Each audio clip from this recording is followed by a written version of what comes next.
Hello and welcome everyone. Today we are going to do a little bit of a lower body medley in terms of stretching all the major muscle groups in the hips and legs.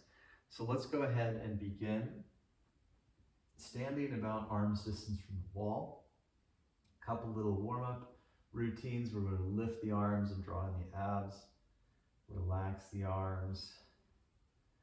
Continue. Arms up.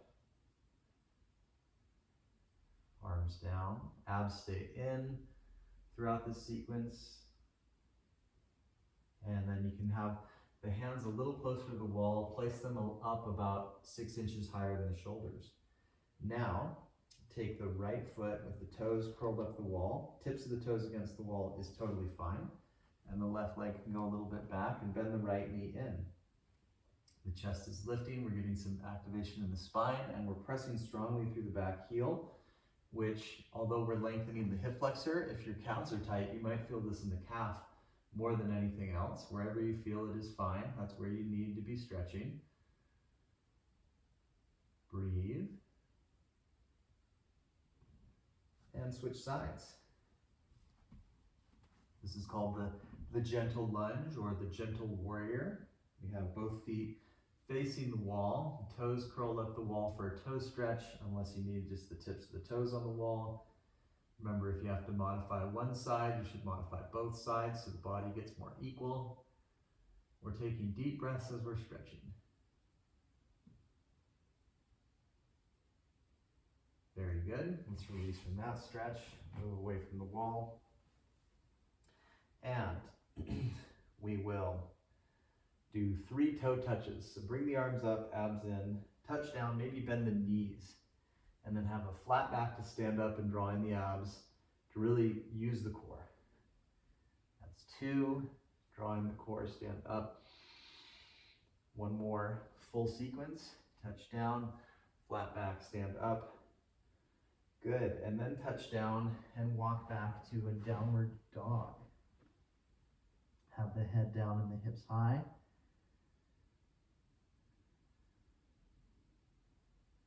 Deep breath. Knees down. Let's bring the right foot up for a runner's lunge. Take a long step if you can. If your muscles are tighter, a shorter step is fine. You can use your fingertips or blocks if you have blocks for more height. If you want the most height and no blocks, then just propping your arm up on your front knee is a great way to not slouch as you enjoy the stretch. Take deep breath. Let yourself ease into these stretches. You need to have patience with yourself. Stay relaxed.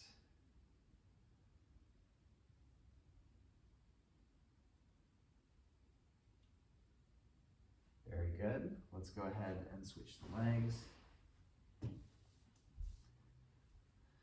We've got the knee and the ankle in line. We'll work on lifting the chest. Whatever you did on the first side, it's probably good to do that same variations. Fingertips on ground, blocks, or lift and have the arms on the thigh. So lifting might intensify the stretch in the hip flexors.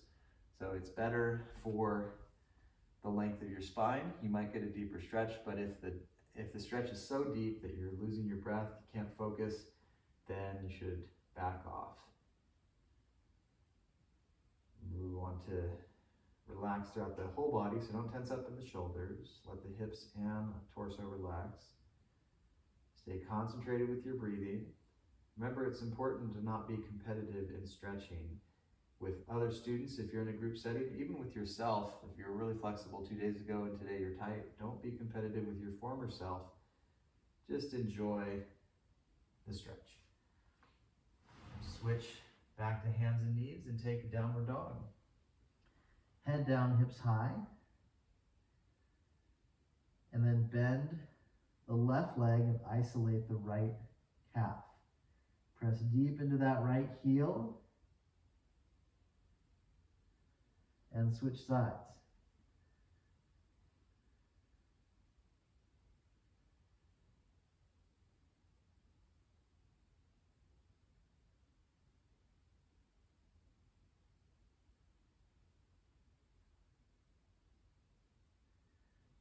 you're done with both sides, activate and press through both legs.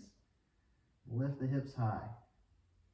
That strong lifting of the hips is going to stretch your hamstrings as well as your calves. This is a great pose for flexibility all in the back of the legs. Good. And we'll put the knees down. And we're going to go ahead and sit on the ground and open up the legs in a straddle position. So if you're newer to flexibility, the legs are just open a little bit. That's perfectly fine. Otherwise, you open a little bit wider. And then you can stretch to the right leg. Just hold the shin at first. And you may want to sit on cushioning. You could even have your knee a little bent if your hamstring is very, very tight. Or just sit on more cushioning, not as wide of a straddle. Then eventually you might be able to hold one hand or even both hands to the foot. We're going to stretch here a little bit.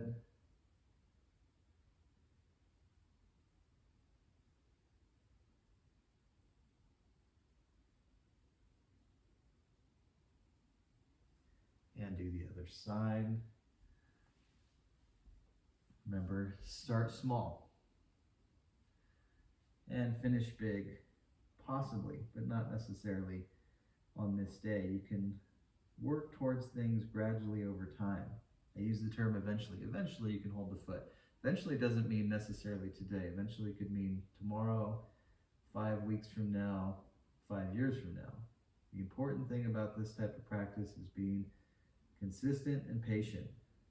Breathe and enjoy.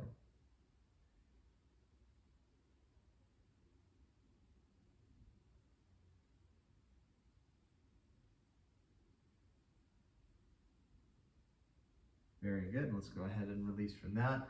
We can come back to the hands and knees. Tiny little bit of activation for the core. So extend the right leg. Just lift hip level. Switch sides. Extend the left leg. Just lift hip level. Do that once more on the right side and lift the left arm. Switch sides. Very good, and now we'll release to face down. Left arm under the head. Bend the right knee, stretch the quad. Press through the front of the hips. Deep breath.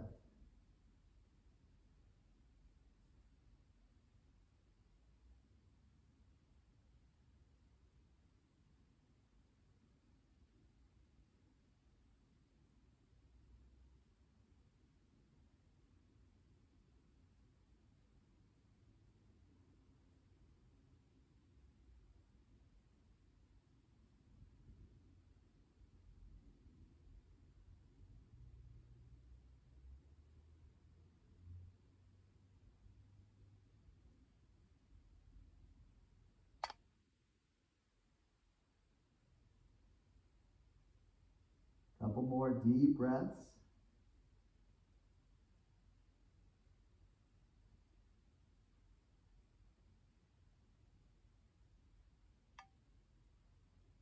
Very good. Let's switch the sides. Notice how you feel side to side. If you're ever feeling one side is very tender, a lot tighter, you can always do it a couple times or just do it a little extra time. Otherwise, if you're equal in flexibility, you want to do about 5 breaths each side. Long, deep breath.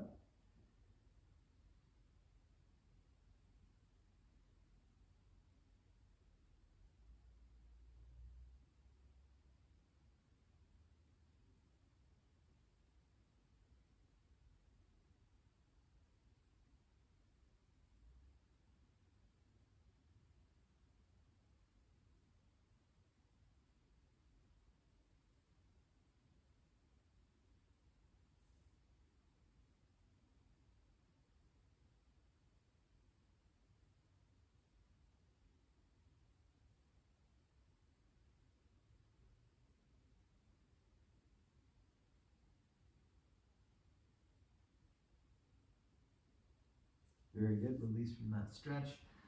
Let's go ahead and switch to laying down. lay on your back. Take the right ankle on the left thigh. And then for starters, you can just use your hand and move the right knee away from the body. Keep the ankle flexed a bit. And then draw your left leg further in and release the hips down. Lengthen the back of the neck. Deep, deep breath.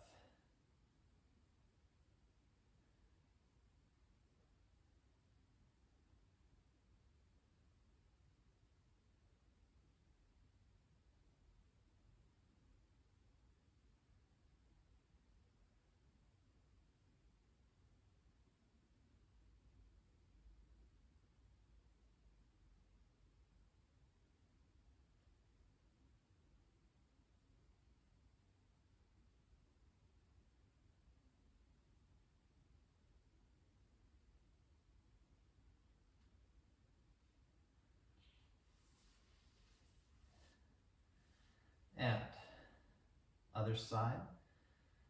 Start simple. Keep the left foot this time flexed against the right sort of knee thigh area, and the left hand can push on the left leg. If that's enough of a stretch, stay there. Otherwise, you can bring the legs through, hold the hamstring or the shin of the other leg. Typically, your chin might stick up. Try and keep the back of the neck really long.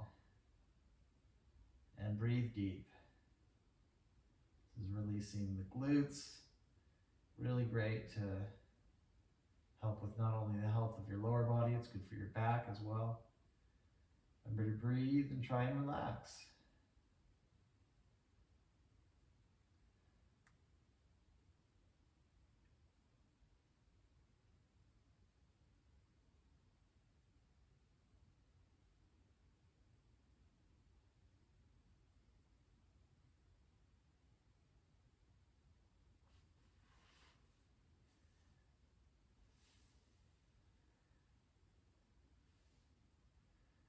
Excellent. Release. Both feet flat on the ground. Next, we're going to hold the back of the right leg and draw the toes down. If you have a strap, you can use that over the foot, or just holding the hamstring where the calf works. And you have the option of lengthening the bottom leg to go deeper. But if it's enough of a stretch already, keeping the bottom leg bent is a good option.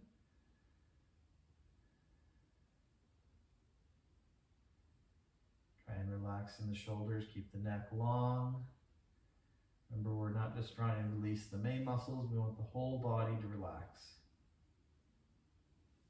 And we'll go ahead and switch sides. So start with the simple variation, maybe stay there the whole time, otherwise hold the calf. Option to lengthen the bottom leg. If it's working for you, you're working the toes down, lifting up through the heel, trying to ground the shoulders, breathing deep.